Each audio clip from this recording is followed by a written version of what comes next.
welcome. Pechakucha Night, Burlington, volume 35. And another sold-out evening for us, so thank you all for your support. So I always like to start off with a show of hands. Who's here for the first time? Oh, wow. Okay, great. It's actually a little bit less than normal, so folks are coming back. That's tremendous. All right. Well, Pechakucha Night, it started about 20 years ago. It's actually 20 years old. And it was started by an American architecture firm that was operating out of Japan. And this firm thought that their colleagues in the industry were a little long-winded when it came to presentations. So they got to thinking, well, what if we mixed it up a little bit? What if we changed that format a little bit? And so they thought, well, let's limit them to 20 slides, just 20. And then they thought, well, that'll get it down to 20 slides, but then they can talk for a long time. So let's limit them to 20 seconds. And then here was the ringer. We're going to make them move automatically. So there's no override. When you see these slideshows, 6 minutes, 40 seconds, and it's all automatic. So Pechakucha in Japanese, as I understand, sort of means chit-chat. So it's 6 minutes and 40 seconds, and you'll see that there are a number of people walking around this evening wearing black T-shirts that have 6 minutes, 40 seconds. Now, we're not religious zealots, even though it looks a bit like a Bible verse that we're sporting there. Now, this is the length of a presentation, 20 slides, 20 seconds, 6 minutes, 40 seconds. So you might ask yourself, why do we do this? And we've been doing it here for quite a long time. And, the easy answer is that it's a lot of fun. But if you dig a little bit deeper, you'll find that one of the things that makes Pechakucha Night so special is that it builds a sense of community through the sharing of stories and the sharing of our passions, what really moves us. And if we all reflect a little bit on this past year and the very challenging times that faced so many Vermonters in the wake of the heavy rains and the flooding that followed, we realize, if we take a moment, the importance of community. Because one of the great treasures that's in our brave little state is the sense of value that we have in building strong communities to support each other, to help each other in these times of needs. So tonight is really about community. And one of the new slogans that we're gonna test drive is that Pechakucha is about building community and curiosity where they converge. So you're the first to hear that. So I said, 20 years old. It's in 140 countries right now. It's a global phenomenon, 1,300 cities. We've been doing it here in Burlington since 2010. This is our 35th volume, so we've had over 360 unique presentations for Pechakucha Night. Thank you. So I want to first recognize our lead sponsor, Mascoma Bank. Mascoma Bank came on board in 2018 when we decided that we wanted to take Pechakucha Night to the next level and bring it into a forum like this. We couldn't do it on our own. We wanted to keep the ticket prices reasonable, and Mascoma Bank stepped up and helped us to do that. As a certified B corporation, Mascoma Bank has donated over $1 million to over 150 nonprofits in Chittenden County alone. So, yeah. So when I say that the passion of us at Pechakucha Night is, sharing passions, the passion of Mascoma Bank is clearly community, and we thank them. I also want to recognize the support that we get from the Media Factory. These guys have been here filming every one of our Pechakucha Nights. They film them, they edit them, they put them up on their website. So if you couldn't make a Pechakucha Night, or if you want to share it with a relative that lives across the country, you can do that. So Media Factory, thank you so much. Solidarity. Give them a hand. Solidarity of unbridled labor helps us in so many ways. One of the most important is that they have lent their substantial creative chops to help us sort of redefine the brand of Pechakucha Night and the presentation of Pechakucha Night and who we are and who we can aspire to be. So thank you to Solidarity.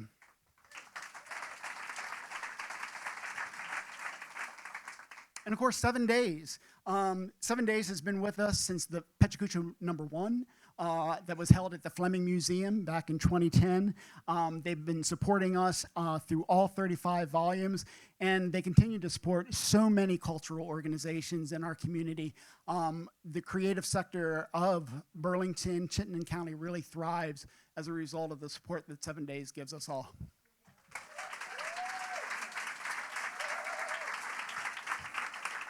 And we're going to shout out for you guys. Thank you for sticking with us for all these years, 13 years, supporting us, supporting your neighbors, supporting your friends, supporting your family members who come up here, and actually supporting the folks who we hope won't be strangers for very long. So thank you all.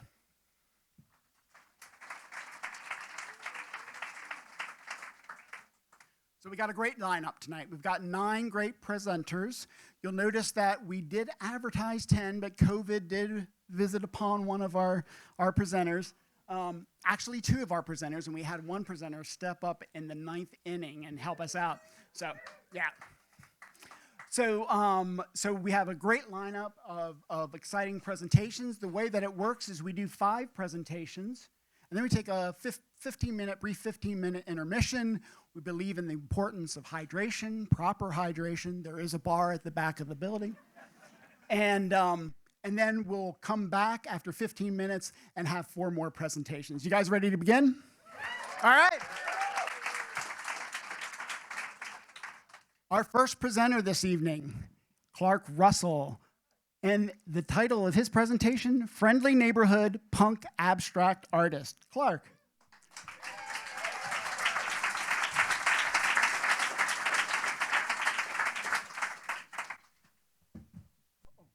I made a bunch of new friends in Riddleville on display at the Tarrant Gallery a year ago. Testing 1, 2, 3 adult viewers retreated in Riddleville for openly weeping. 2 youngsters refused to leave. 4 thefts were tallied, and 1 mysterious return.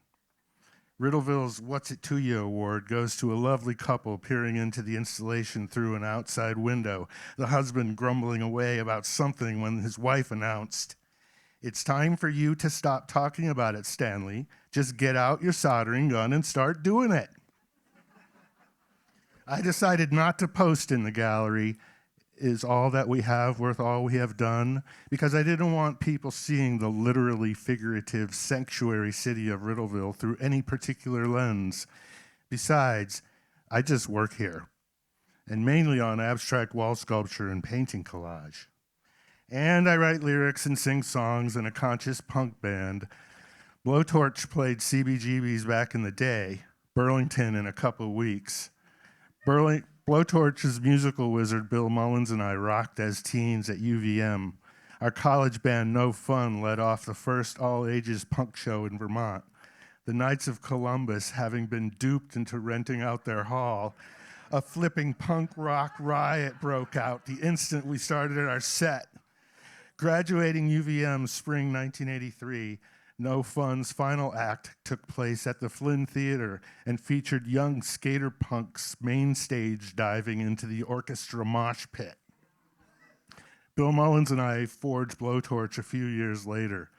Blowtorch played one of the earliest shows at Burlington's 242 Main Youth Center and at an unoccupied waterfront warehouse where hours after a wild reggae dub art punk bash, cops drew guns on me sleeping with unprotected band gear. I hung out with The Clash 3 times after shows. Sitting next to Joe Strummer backstage in Montreal, I asked, "Joe, through your music, are you trying to foster a sense of community, or are you celebrating individuality?" Strummer tipped his beer and replied, "I'll have to get back to you on that one, mate." Making the rounds, Joshing with Mick Jones, the sly guitarist handed me a lit spliff and muttered, "I want that Soviet belt buckle you're wearing." Shaking my head, "No dice," Mick cackled, "Well, then you're not going to Eastern Europe with us." I chirped back, "I had no intention of going to," and Jonesy roared, "You're not going to Eastern Europe with us." Mick's outburst drew the attention of a Canadian security guy who started me on my way back to the States. Sitting right there, Joe Drummer tracked my pantomime resistance as I was being guided to the door. Joe raised his bottle, flashed me a jagged grin, and shouted in a hoarse British accent, "Individuality." Art activists in 1980s Burlington formed a guerrilla theater troupe called Safari 500.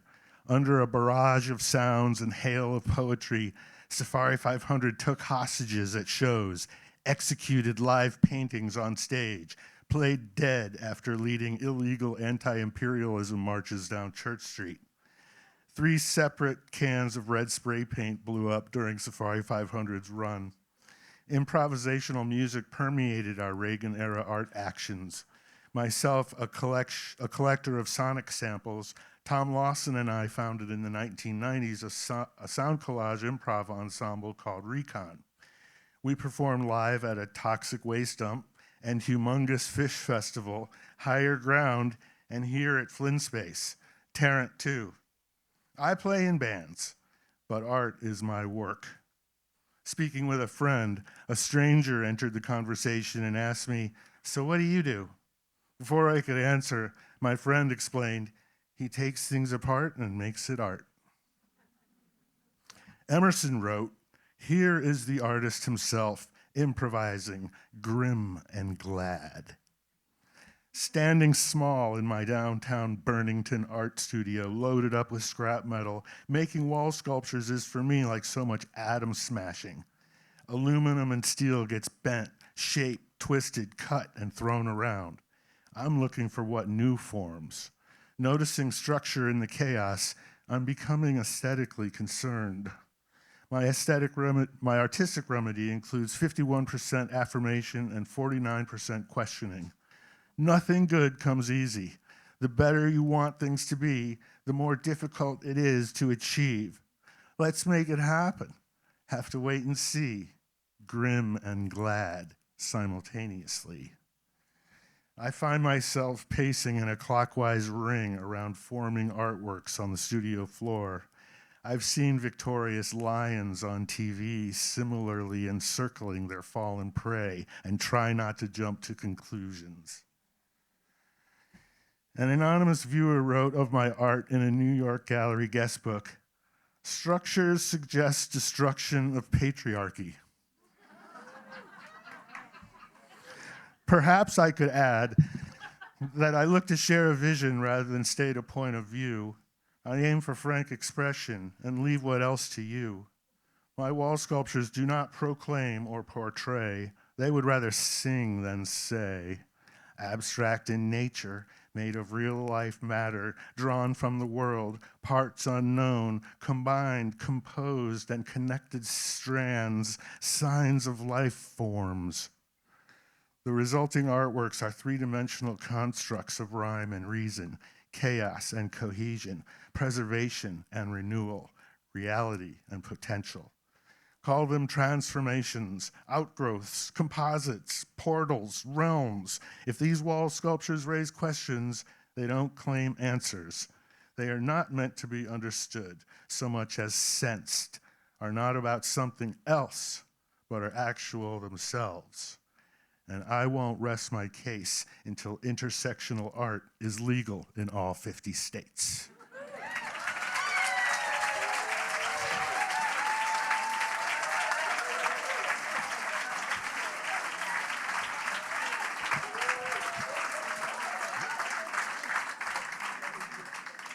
Thank you, Clark. Thanks for kicking off the evening for us. Our next presenter is Cindy Strand with her presentation titled Mistakes. Please welcome to the stage, Cindy.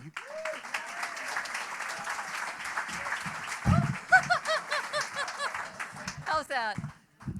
I just wanted to say it's lovely to be back in Vermont, and all your squirrels and skunks and raccoons I'm happy I'm back, because when they see my Georgia license plate, they jump out in the middle of the road and give me a big hello. This is called Mistakes, and it's just a poem about mistakes that I wanted to share with you tonight, so if you want to start.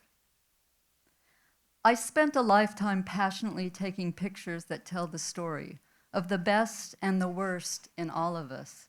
I traveled the world from one big story to the next. CNN producer would routinely call me saying, "I am promising you yet another trip of a lifetime." And off I would go down the Congo River or the Ho Chi Minh Trail. My life was a quest for the perfect shot. This takes patience and the ability to anticipate when the magic will happen. The light, movement, a hand gesture, a touch, a tear, and sometimes a look. I carried the responsibility that comes with documenting some of the most intimate, some of the most vulnerable moments in a person's life. I tried to honor their stories with perfect shots in difficult places, and the people really had no choice.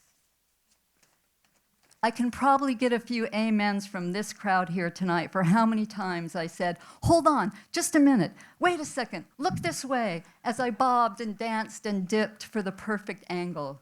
My son only tolerated it because he got a lot of Instagram love in his teenage years. One day I was deleting the not perfect pictures from my phone, and I had a spiritual awakening. These mistakes were spontaneous, fun and funny, and full of unfettered joy. They captured feelings more purely than a perfectly composed frame. We all have these pictures, the self-timer catastrophes. I was photobombing the free sofa my friend dragged out into her street. I was going for a Cindy Sherman-style avant-garde composition, and I ended up ass over tea kettle. And as I laughed, the lightness of photography returned. Give me the misfire selfie. Forget the perfect selfie. The quest for more attention, more likes, more love, more clicks. I love the simplicity of this silliness with my sister before her life got complicated. And how could I delete this masterpiece mistake? Have you all taken these? French expressionism on the run. The same run that my phone unfortunately dialed my boss and he overheard how I really felt from mile 6 to mile 10. And those times when your phone magically misfires from inside your spandex bike shorts. 50 shots that look like modern art hanging in MoMA. But now I no longer hit delete, delete, delete, delete. Some people love to point out other people's mistakes, and when they do, we shrink inside. But I grew bigger with these mistakes. I fell in love with the big oops, the perfection of imperfection.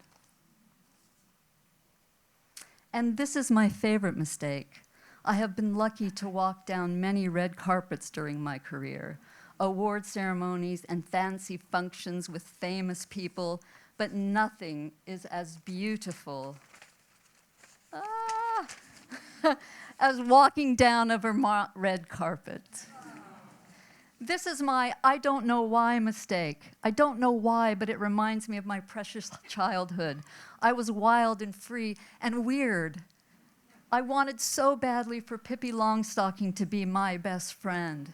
She was brave, independent, and clever, and she lived in a colorful house with a monkey and a horse. This is my just say yes mistake, Tess. A near miss. It was a perfect sunny winter Friday, and I almost said no to drinks with my friends. This was the last Friday before COVID lockdown. Just say yes. Step into your discomfort. Yes takes you to amazing places like Vermont. I have been on top of many, many mountains, and the views are always magnificent. But this mistake captures the feeling. of being off the mountain and being tired and satisfied and hungry and whole. There is nothing like the feeling of taking off your boots. This is the beginning of my depression mistake. I am an extreme extrovert, and during COVID, I got depressed. It wasn't like, I'm depressed. It was, I can't get out of bed depressed. My mistake was not telling anyone, but I corrected that mistake, and people started showing up for me. These mad women started banging on my door every Tuesday, Thursday, Sunday at 6:30 a.m., banging until I got out of bed, put on my shoes, opened the door, and started running with them. So this mistake reminds me that sometimes it just takes one step followed by another, and I can help others by banging on their doors. Many of these mistakes happened when my cell phone malfunctioned. I had to hold it down to forcibly re-engage the shutter button. I started to make some pretty perfect mistakes. I don't re-prosecute my past mistakes, the could haves, should have, would haves, this kind of liberation makes it possible to shed layers and live the life you want to live. This mistake is called, I wondered what happened to those pants. And I wondered what page I'm in. Dang, I love those pants. I looked so good in those pants. Make no mistake, I have earned every wrinkle, but at 65, it is nice to remember feeling so hot in those crazy red pants. This was supposed to be a picture of another perfect sunset at Susan's house, but these are my pajamas my son picked out for me when he was 4 years old, and 20 years I wear them still. This is the picture of love, larger than the ever-expanding universe. This is a mother's love. And now my last mistake, a perfect shot, another adventure under a bluebird sky, frost on my pigtails, and the realization that I am Pippi Longstocking.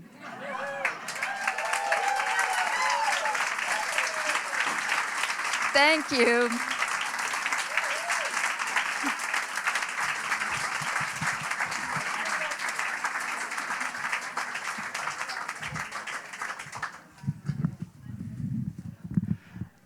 Thank you so much, Cindy. I get the unique privilege of actually seeing all the slides before the slideshow to put together the main presentation. And as I was looking through all those pictures, I was thinking, these look like a lot of mistakes. And it's so wonderful to hear the narrative bring the joy of finding the beauty in those. Thank you so much.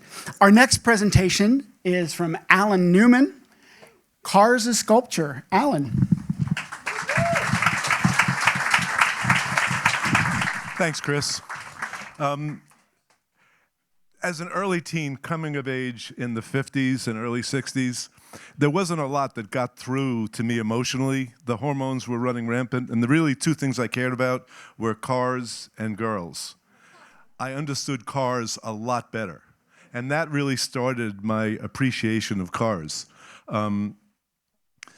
Since art really evokes emotion, I'm here to share some of the cars that did and continue to evoke a wide range of emotions with me, in the hopes that as you go back in the world and as you travel around and you see some of these rolling sculptures, you'll learn to appreciate them. Hit it. So this is the first slide because this is the first group that really got to me. Studebaker was a really little independent company, and they were turning out cars like nothing else. You got to remember, this is 1954, I think. 54, they were turning out that car. That was like nothing else on the road. I first saw it, my eyes just popped out of my head. And that was the beginning of the Big Fin series. This car here, I had a counselor in camp in 1958, 59, and I just fell in love with the fins on this car. And every time I saw this car, it reminded me I was in a spaceship, and we would travel into town, cruising. This one here I put in because of the grill. You know, the grills to me are fascinating. They're kind of like the logo for a company. And this is really the first time I saw a company put a grill on that was totally unique, distinctive, and really set off the car. And notice the fins. The fins are still there. I had a bunch of friends when I was growing up, and we all had cars. One of my friends' father owned a gas station, and we used to gather there to fix cars on Sundays because the gas station was closed. This was his car. And when the 63 split window Corvette came out, it was mind-boggling. It led to the paying more attention to the sports cars. This Jaguar was 140, which was in the middle of the 120 and the 150. You probably don't know this, but you're starting to see the UK look of the 50s and 60s with the short back and the long hood, and you're going to see this was my all-time favorite. I always thought that having a late 50s, early 60s Rolls Royce to get around on a cold winter night, that's the way to travel. But I just loved the way they continued with the same look. All their cars in the late 50s and early 60s had that same long front, nice sharp back. This is an Austin Healey 3000. This is a Mark III, not a Mark I, not a Mark II, but a Mark III. This actually had roll-up windows and everything. It was really kind of a cool car. But the reason this is here, aside from the fact that I love it, we used to ride up. We used to go out for dates on Friday night, and then at 2 o'clock in the morning we'd meet and we'd ride up to Mahopac, New York, and I would drive. This was another friend, and this is the car that blew my mind away when it came out. This was the car that was on every college dorm window wall. It's a Jaguar XKE, and I learned to drag race on Meadowbrook Parkway in this car. Now we come to you're looking at the Volkswagen Bug. Now, why is this sculpture, you might be saying? Why is this art? Well, number one, it's been around for over 50 years. It's basically unchanged. The look of this was the people's car created by Adolf Hitler for all of his people, but the shape of it was incredible. And you'll see that shape is not totally different on the 190 SL, the Mercedes. This was the everyman version of the 300 SL. I always wanted a 300 SL, but I couldn't afford it. I actually think the proportions on this are even better, and it's absolutely a stunning car that is still around. I put these two here so you can see the old and the new. BMW back in the 50s made this 507, which is the top picture. It was a spectacular car, incredible performance for the day, just really beautiful. And then they came out, they decided to redo it in 2010 with the Z8, nowhere near as good, but much better performance. The Lamborghini Miura, this was on more college dorm walls than any other car in the world. It just blew the world away when it came out back in the 60s and remains fabulous today. This is my second favorite Ferrari. It came in a short wheel and a long wheel version. Ferraris, in my mind, they sing like opera singers. The sound gets into my brain and it causes traffic tickets really badly. This was, I think, the most beautiful. This is my favorite. This, to me, is the archetypical American Italian sports car. It was designed to make it look like it goes fast, and they were great cars, and today they're still as beautiful, in my opinion. They're iconic and as beautiful today as they ever were. Next, we're going to move to France, and this is the French equivalent of the Volkswagen Bug. This was the French everyman's car, but as you can see, it was designed by the French. Why do I say that? Well, they took all sorts of pieces and they put them together, and somehow they hold together. We're walking into the Art Deco. I discovered a thing called the Mullen Museum. If you're online, you want to see something great, go to the Mullen Museum in Oxnard, California. It's built in an Art Deco building, and he's got all these fabulous Art Deco cars from the 30s. Most of them were French. This one here is a cheat. Now we're back to France. The rest of them are all French cars during the Art Deco period when these bodies were handmade. They would buy a chassis from one manufacturer, and then they would make a car that was in a style that they thought would be worth driving in. And there's a group of them coming here that they're just absolutely stunningly gorgeous. And seeing them in person is just, if these are not sculpture, then I don't know what is. They're fabulous pieces of history that were developed during an Art Deco period, that they brought that same thought about how they put lines together, how they put pieces together, and how they make it work in a car. Most of you, I assume many of you have heard of Bugattis. There's a new one out that has none of this character, none of this class, but it'll go 0 to 60 in 1.1 seconds, and it'll drive at 250 miles an hour. This is the last of the Art Deco period. Again, I really want to, if you like these cars and you're curious, check out the Mullen Museum out in Oxnard, California. And as you travel around, pay attention to the cars that you're seeing. There are some really spectacular cars out there today, and in my opinion, they are art.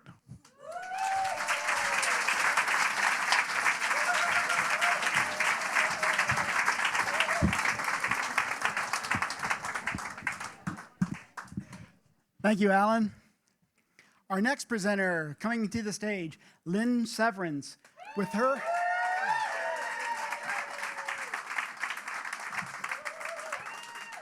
you all know Lynn. Yeah. All right. With her presentation, Unfinished Business.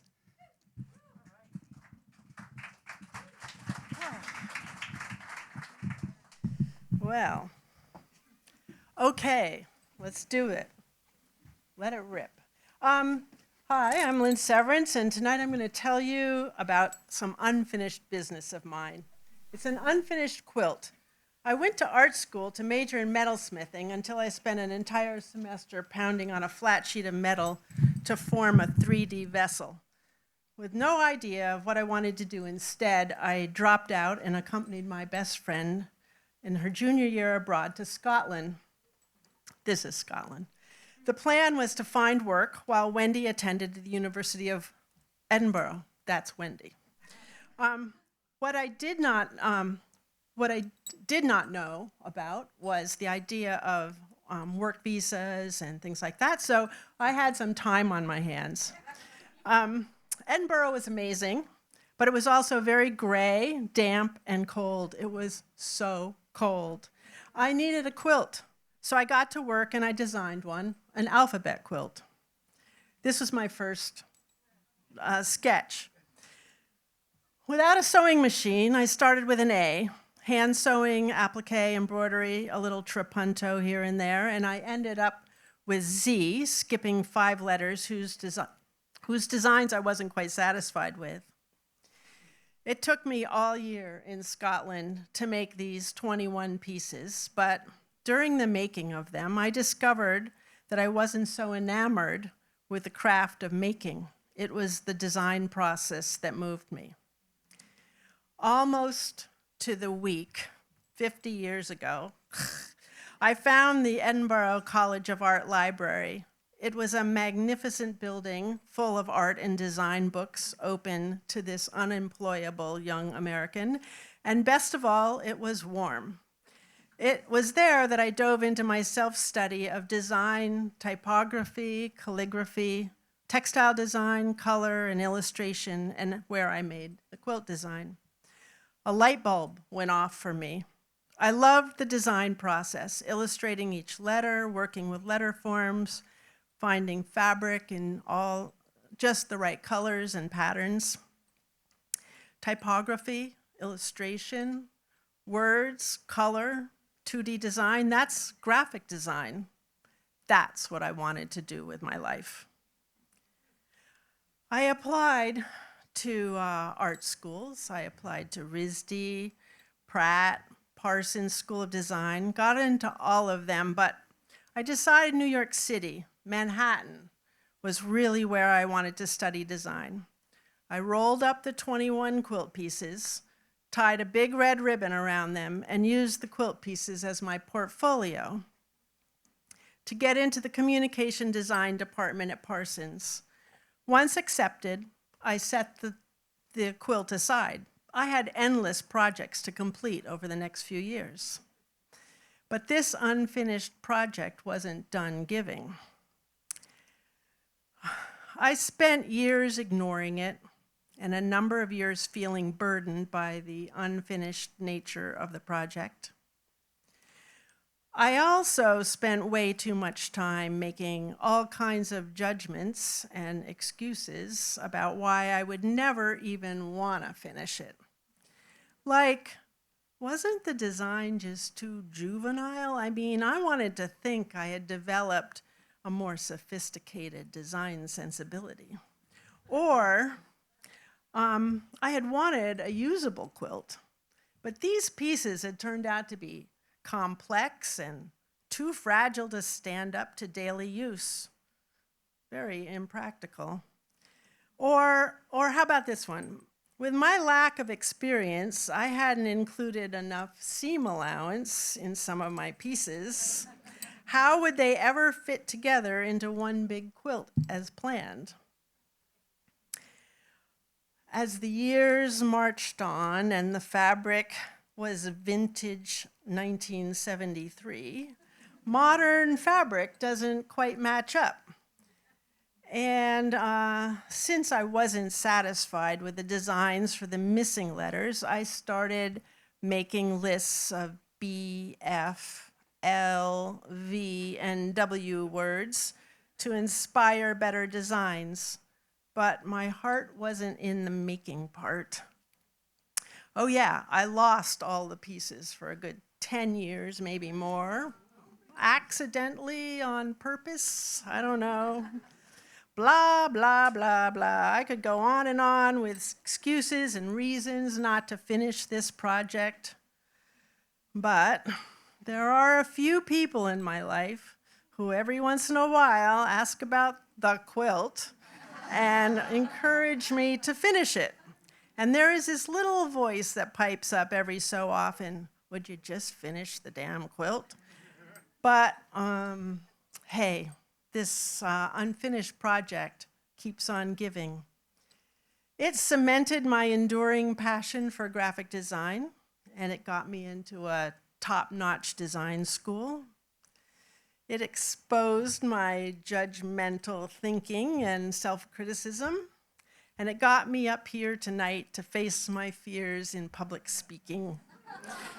One thing it didn't do is keep me warm through that raw Edinburgh winter. You know, I don't think I'm gonna finish it. I think I'm gonna patiently wait for the next challenge it sends my way. Any of you out here have any unfinished business or any unfinished projects? What's your unfinished project trying to teach you? Thank you.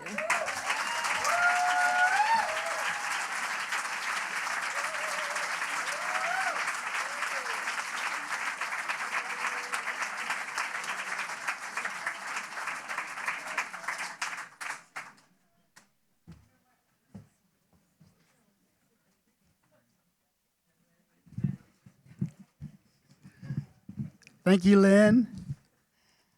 All right, so our last presenter of the first half is Kira Dissinger. Yes, a relation. And the title of her presentation this evening, Happiness. Kira.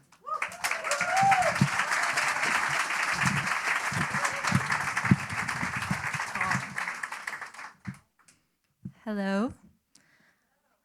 Let's get rolling. Happiness. It's what we're all here for, right? Success as happiness, happiness as success, getting to live a life rich in good. I'm sure most of us would like to be happy and wish our loved ones even more happiness. I generally enjoy being happy.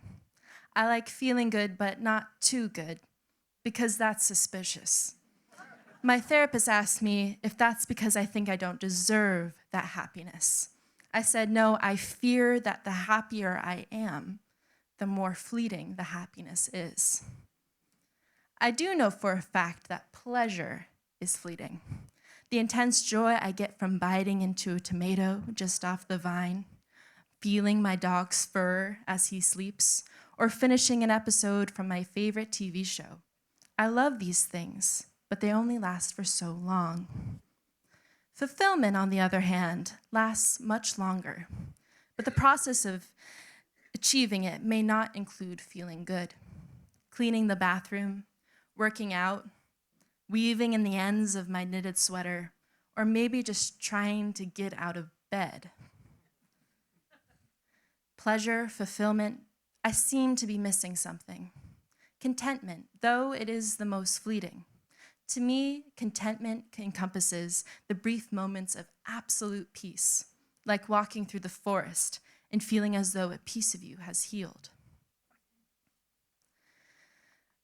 Then last week, my professor used the term eudaimonia. It's an ancient Greek word often translated into happiness. However, it is used to describe prolonged well-being, self-improvement, and gaining meaning. If we wish someone happiness, we must mean the eudaimonic kind.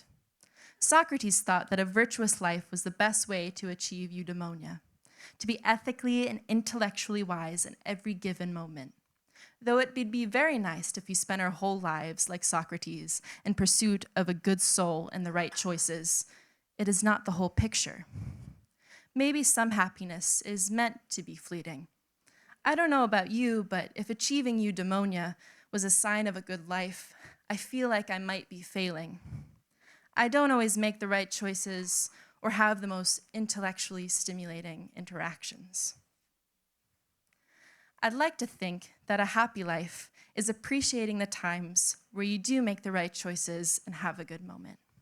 But I also think that means appreciating the times where you make bad choices, have a bad moment, and feel like you are failing. The question now becomes, what are we doing to appreciate all these times? Is it gratitude? Sometimes I put my hand on my chest and I close my eyes. But that's just me. There must be so many other ways to experience happiness. So how might my friends experience it?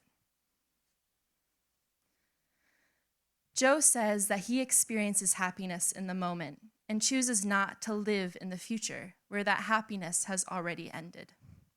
A life full of these moments, he says, is the product of your present self. He says it's a privilege to achieve that without much effort. My other friend Gabe says that it's been a while since he felt a lot of happy moments. Happy moments to him feel like comfort and safety. Now Gabe is choosing to reassess what he wants in life and is finding his sense of self. And that's where he feels the happiest right now. My boyfriend Josh experiences happiness when he is most relaxed and feels safe. He says it helps him escape some of his daily stressors. Most importantly, he says he is happiest when he can be himself and be goofy around the people he loves and not take things too seriously. His brother Isaac said that happiness goes hand in hand with many things. In his own words, especially with endearing and respectful company with similar interests. For Isaac, friendships, relationships, and family is everything, and video games. I found out through my friends that happiness is experienced very differently. If we all had an end goal of happiness, then it would seem my friends were at completely different stages in achieving that goal, which I think would be absolutely absurd. They all seem like they're doing pretty great. And then it hits me. Maybe I was wrong from the beginning. I was wrong that we aren't all here for happiness. If we were trying to be happy all the time, to appreciate both the good things and the bad things, then where is the room for anything else? What would be the point of crying or hitting a wall out of anger, feeling anger? And I think that's what we all are here for and what we all have in common. We all are living, I hope, and living seems like a good goal to have. But aren't we all feeling something too? Isn't that the point of being human? Besides trying to survive? Feeling really powerful feelings, and maybe those feelings are happiness and appreciating everything. Or maybe it's thinking that everything effing sucks. So take this slide to think about what you are feeling right now. And when the next slide comes up, I want you to shout out what you are feeling, no matter what it is. Or even just shout in your head if that's what you're comfortable with. And I think I'm going to count down to 1, 2, 3. Okay? 1, 2, 3. Woo! Thank you.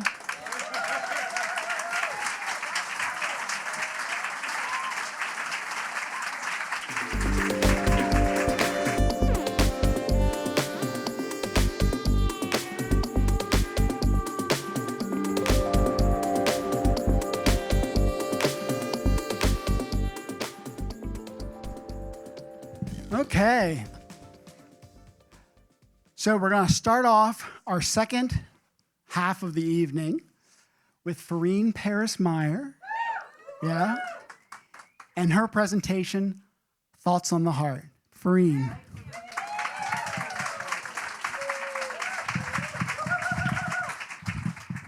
I'm gonna bring this down just a little bit.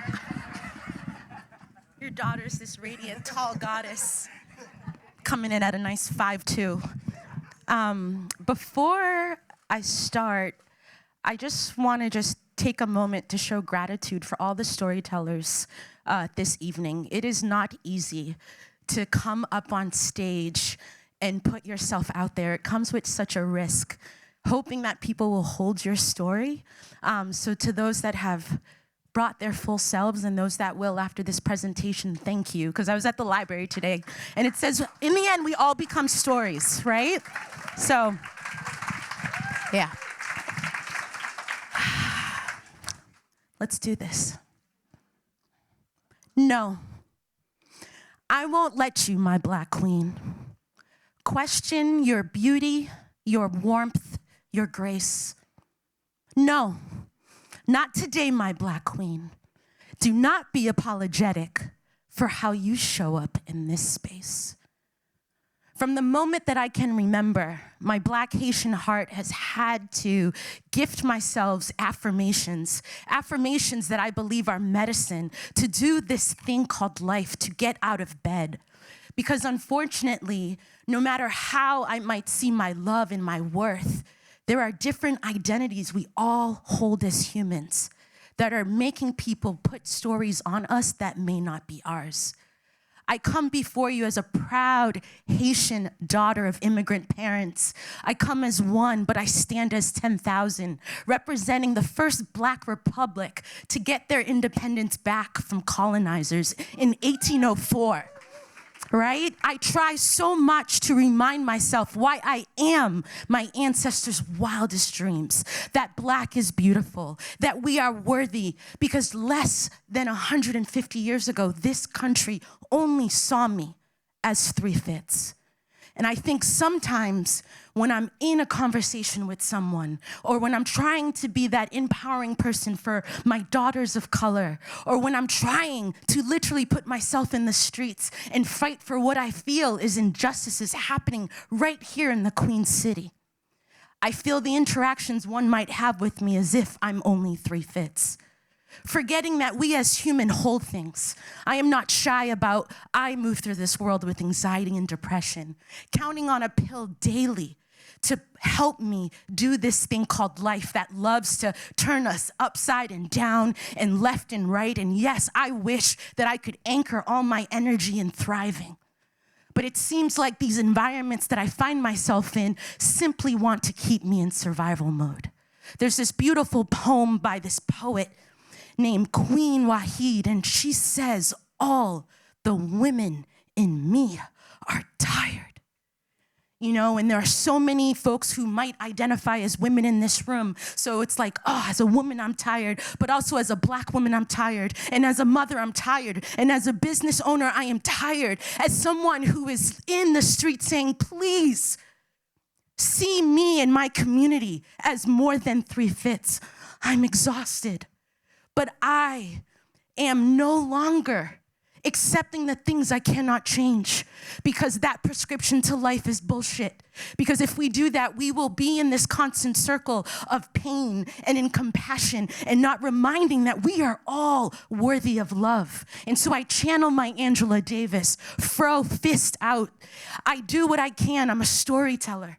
I'm someone who believes in the power of stories. You are sitting in a space that has been a storytelling home for me and other amazing brown and black storytellers when we would convene in this space, reminding each other again why we are our ancestors' wildest dreams.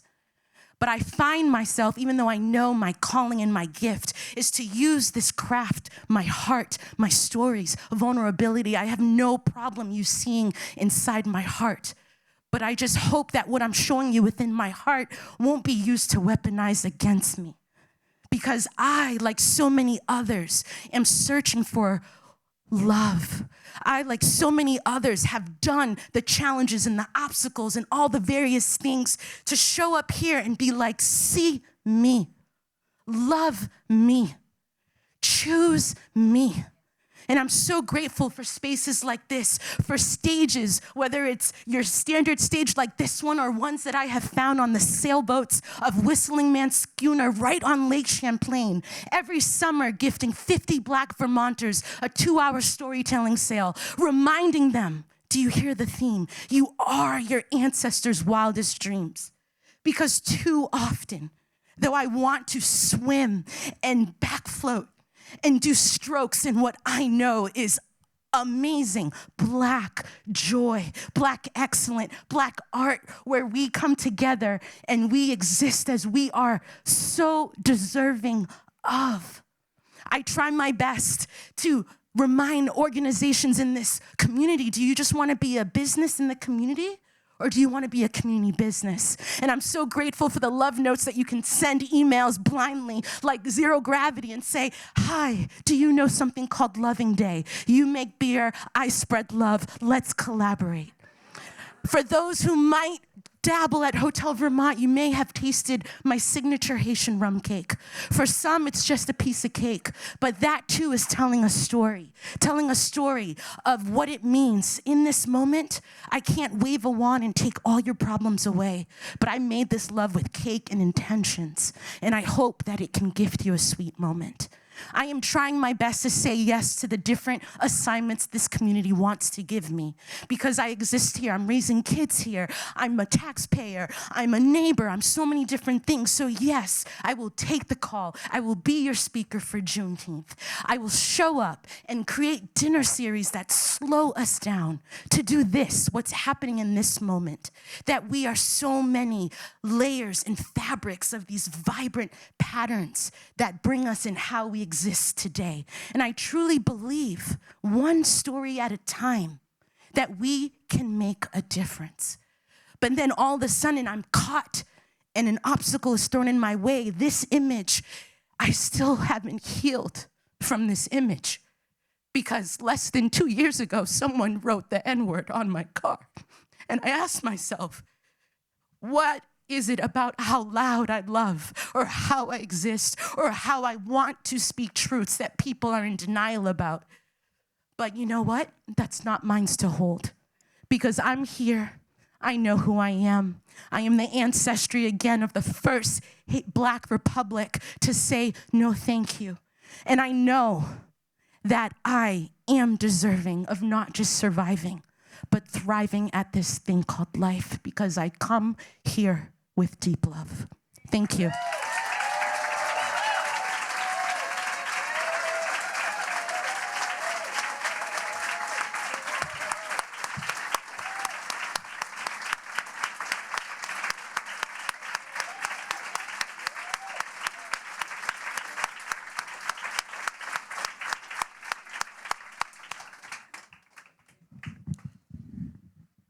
Thank you, Fareen. Our next presenter this evening, Eric Meyer, and his presentation, Concrete Images. Please welcome to the stage, Eric.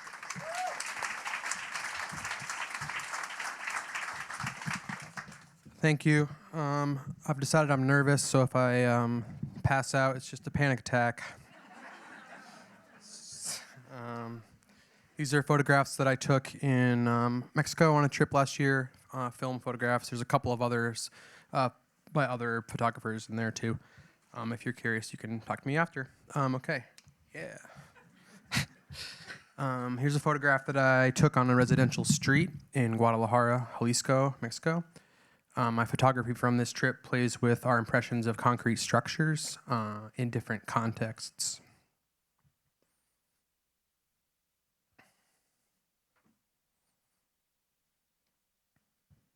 Here's another photo from the trip from the Pacific beaches of Jalisco. This image reminds me of the Mediterranean, maybe like ancient Greece. To me, it feels contemplative, peaceful. Back in Guadalajara, it's a different feeling here. There's unconscious or semi-conscious associations. These signals carry certain messages, maybe even feelings of fear around personal safety. But I'm not in the aesthetic dimension necessarily. But part of me during this part of the trip was still drawn in by the beauty of these structures, especially because I had my camera with me.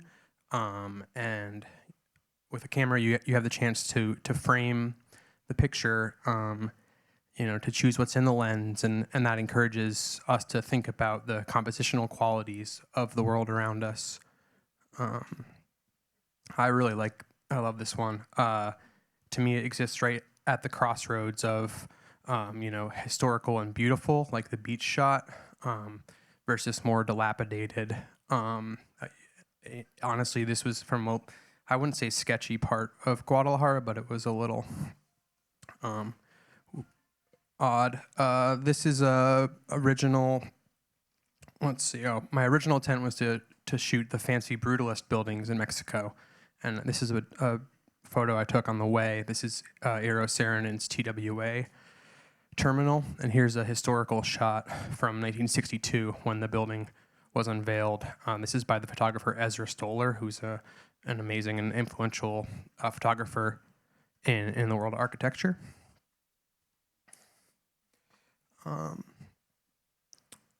Here's a quote from this lofty sort of world that Saarinen made buildings in, and this is Louis Kahn. Rejecting the obvious distinctions between walls and openings, lines and planes, 2 and 3 dimensions, transparency and opaqueness, this building is characterized by a distinctive type of abstractness. And here's another building from that world. It's the Royal National Theatre in London. This is Lasdon. The photographer is Ian Campo. In 1988, Prince Charles said this structure was a clever way of building a nuclear power station in the middle of London without anyone objecting.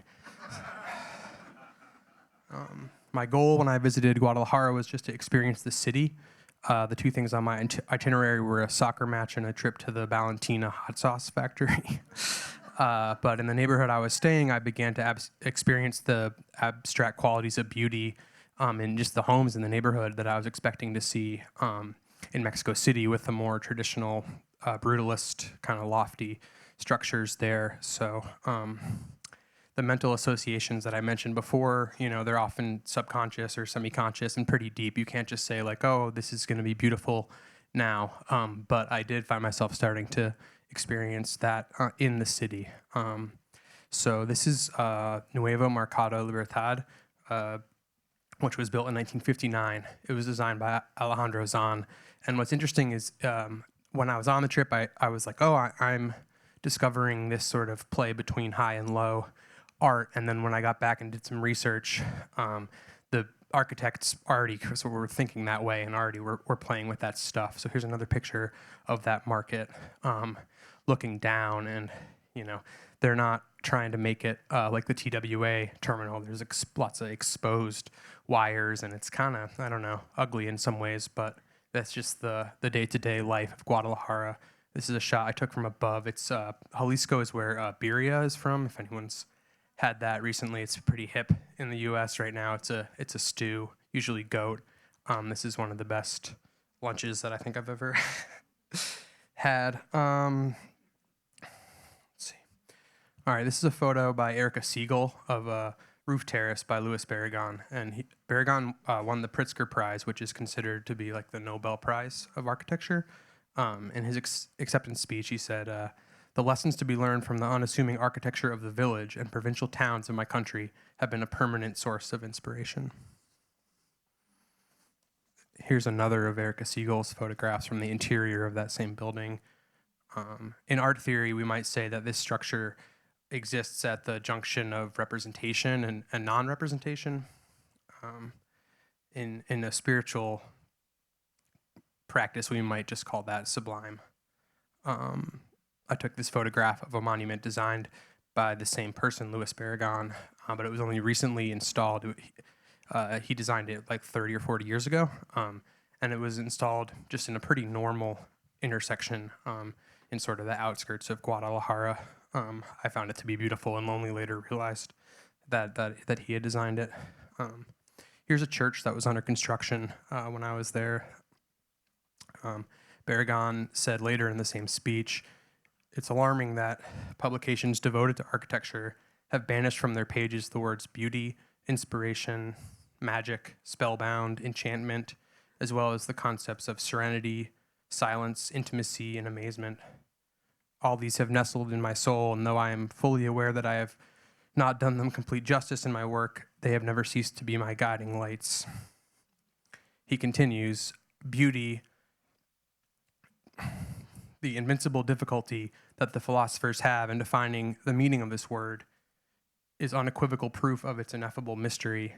Beauty speaks like an oracle, and ever since man has heeded its message in an infinite number of ways." Thanks.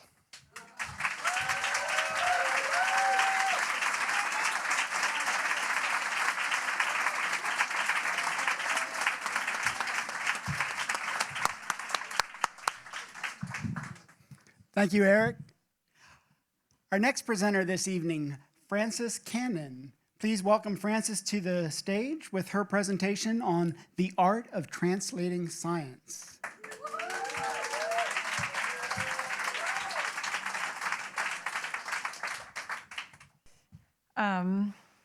Hit it. So I'm here to talk about the art of translating science, and specifically how creative writing and visual art can bring science and nature research to a more broad and diverse audience. Many of the paintings in my presentation revolve around a project that is called Floruli Iconis, and I do not speak Latin. Who does? So I don't know if I'm pronouncing it correctly. I definitely looked it up on Google like 10 times today just to make sure I could approximate the pronunciation, but it doesn't matter. Basically, the project is to create flower icons, which is the translation of Floruli Iconis. And these flower icons are not just going to be about flowers, but they are my passion and inspiration and witnessing of nature and science in Vermont and tracking changes over time, including dipping back into historical surveys of biodiversity in Vermont. And so these paintings are basically each small icon. They're each 3 inches by 3 inches. And they include some common names, although common names can be slippery. And so I usually just pick my favorite common name and then include the Latin binomial, which is just easier to identify internationally. And also with a written description, which I haven't included because you wouldn't be able to read them fast enough, but they're just also short, basic descriptions of habitat and characteristics of each species. And I'm trying to paint, it may take 50 years, but I'm trying to paint a representation of a species from each genus of flora, fauna, and fungi. And lichen, I don't know. My passion holds no bounds. But, and it's just bit by bit, species by species. But the goal is to compare these drawings and descriptions to biodiversity surveys taken by botanists and biologists backwards in time to track the changes in populations, including invasive species, and also the way that certain species have changed due to the climate crisis and changes in the climate and ecology. So several of these botanists that I'm thinking of reflecting upon their collections. So going all the way back to Cyrus Pringle, about 100 years ago, and then Nellie Francis Flynn and Hub Vogelman more recently, and they all took surveys, but also took very intricate notes about the place and the context for the species that they collected. So that's the hope for this project. But now I'll take a step back and say, I am not a scientist. So what am I doing here trying to describe translating science? I'm also not a translator, so to speak, but I think anyone could be, because translation is not transcription. Translation is a creative act. And so my translation is observing and researching science and nature, and then through my background, which is creative writing and visual art, communicating to a more broad audience, and also through storytelling, comics, paintings, and other hybrid text and image things. I don't know. Poems, essays, books that I produce, hopefully connecting more people and bridging the humanities and the sciences, so the natural sciences and hard sciences, through storytelling and art making. And this is just a simple example of some of the comics where I combine text and image. And I call them comics. I mean, it's just a shorthand for saying something that combines storytelling and description and research. And they're all nonfiction, so it doesn't matter the form that it takes, but they're all truth, so to speak, about science research that I conduct and then translate into more creative forms. Currently, I am doing this at Kenyon College. I just got a fellowship there to study and teach science and nature writing. And it is a strange position because it is straddling somewhat awkwardly the English department and all sciences. So I am in creative writing, and that's where I house the classes that I teach. But then I'm also connecting with biology and physics and chemistry and medical sciences and food systems, and hopefully bringing students in from all of these disciplines, and then teaching them my craft of creative writing and how they can communicate science writing to all sorts of different types of contexts, and hopefully fewer paywalled, inaccessible articles in academic journals that are really hard to access and for a lot of people really hard to understand, including myself. So selfishly, I want science to be more accessible, and I also want it to be more fun. So that's what I'm doing with my work. One of the projects that I am working on at Kenyon College is to try to bring together creative writers, queer theorists, botanists, biologists, mycologists to inquire about queerness in science. And my current working title for this future anthology is Queer Flora, Fauna, and Fungi. So if you are researching this and writing about this, come talk to me because I could put you in my book. But for me, it's also just about passion and interdisciplinarity and kind of a cross-pollination of I am hoping to bring voices together and disciplines together and break down the barriers between academic disciplines and a more general popular audience through my art and writing, thus translating science. Thanks.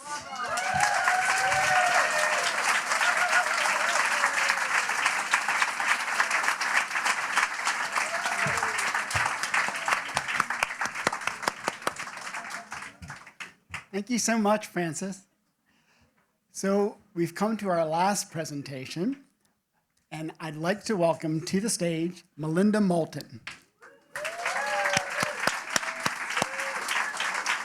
And the title of her presentation, Poems by Rowan Wild Riggs, did I say that right? Read by his grandmother. Hi, everybody. Hi. Thank you for being here. So my grandson, Rowan Wild Riggs, is a speechless autistic, and he talks with facilitated communication using his iPad. Ro is a poet, And these are his poems. Hit it. Great gobstoppers, a dear and calamitous issuing of chaos. Cups and grumps, Cheerios in bed, taste the new and frequent. Confused by the universe, growing, the world comes into focus. Do we like what we see? Poem. A sad flower sees you and blooms under a sky that glows dearest to the presence of your smile. Together we ask the tops of mountains to be built for you. Even the cheddar moon is moved by your goodness. We are warmed by the fire of your heart. Poem. Scratch the desperate desires of your soul and tame the itch. Throw yourself into the tantalizing reservoir and swim with your conscience. Catapult the concerns that scream in your heart. Be your own oasis and dive into the bliss you'll encounter in the depths. Poem. Entwined in the lyrical downpour, I stand soaking. Dripping off my fingertips fall the dappled, dreary desires of great impassioned obscurity. Droplets dangle from the deranged combed hair, and I open my eyes to the radiance of you. Poem. Dance like a lost lover who slipped on their own vanity. Traverse a part of the reflected harbors of lifeless compassion, awash in mottled fears of solitude. You own this waltz. Be kind to the partner who lives in your soul. Poem. Jingle on the dreams of cherished garlands and tinkle on the tapping of crystal goblets. I drink the effervescent, illuminated spirit of your holly jolly laughter. Bring on the warm wishes as I embrace you all. Poem. I like to linger on rainy days. I love to stand as I salute the coming deluge. I party in the confetti of the airborne washing machine. It helps me clean the dirty laundry of my life. Poem. Peaceful poet preaching as passing deer on snow with sprinkled morning grass breath. Hot air mixed with cold rain. Roaring heart thumps a hunter's beat. Dodging a bullet, I see our eyes ignite. Go in peace, blessed, awesome warrior. We are one, beloved. Poem. You are for me to enjoy. I want you forever. But death, it is a grotesque silence that we are listening to. You can steal summer, but bring her back to me next year. Poem. Earth Day Savior, Earth Day Mother. Losing fascinating pairs of heartfelt family shoes. Fit your feet into my love shoes. You are hoarding all love too close. You're our Cinderella, I am a prince, and you are my good grandmother. Poem. Easy streets are now set on fire. We look into the burning trash cans where the homeless are kept warm. Sing civil war between unhealthy American pride, spitting on your enemy. Heal us, we the people. Poem. Pools of joy fill my river. You with me can boat across. Mastering peace in friendship with love. Set sail, O sailor, directly to the moon of our hearts. O joy. Poem. Tread on me lightly. Don't take the path that is obvious. It will only go in a circle. Do you just want to go back to the beginning? Round and around goes the third rock from the solar system's atomic core. I stand on its surface, and I enjoy the view. Poem.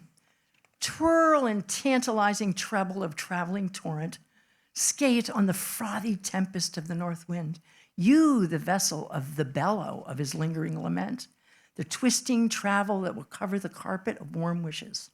I grab a hot mug and gaze at the ballet of frozen wonder. Poem.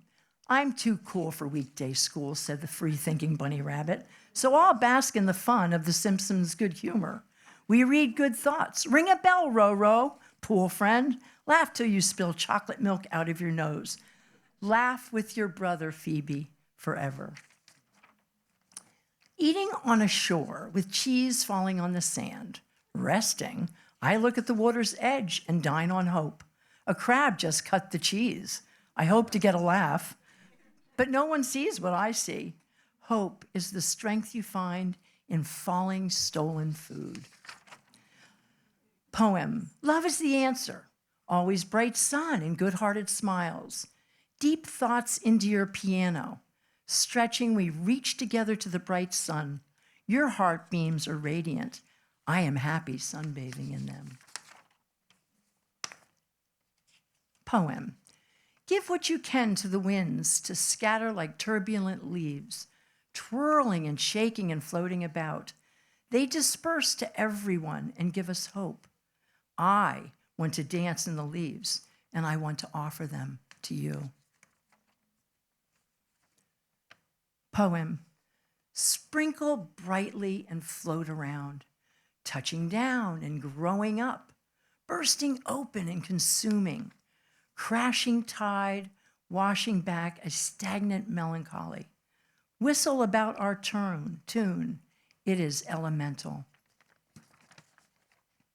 Poem, if we eat a peaceful feast, we fill up our stomach with adoption. Invite the misfit orphan. Those in castles are poor and starving. Let's invite them too. Let us feast on peace until we are all adopted. Serving each other, we are one. Thank you.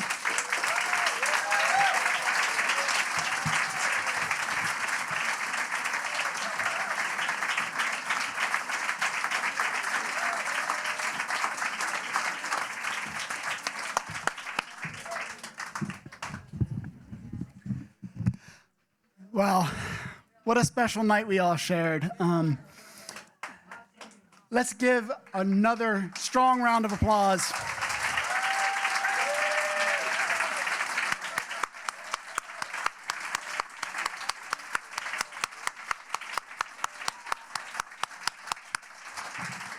I could never say it as eloquently as Farine did, but it does take a lot of guts and courage to come up here in front of everybody and share a passion. And I am so thankful for everybody who's done that this evening. So wonderful, wonderful night.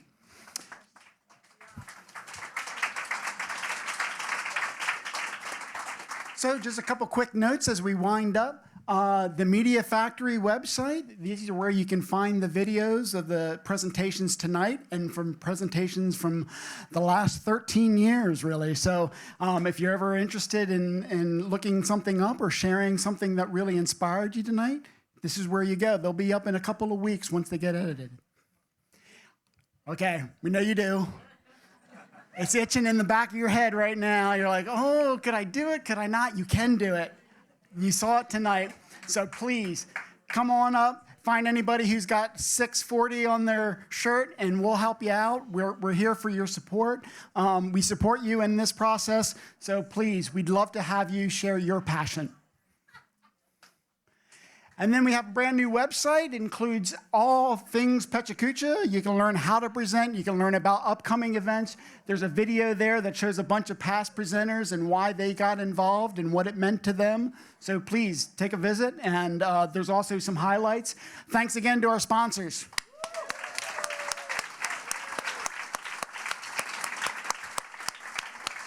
And thanks to the team.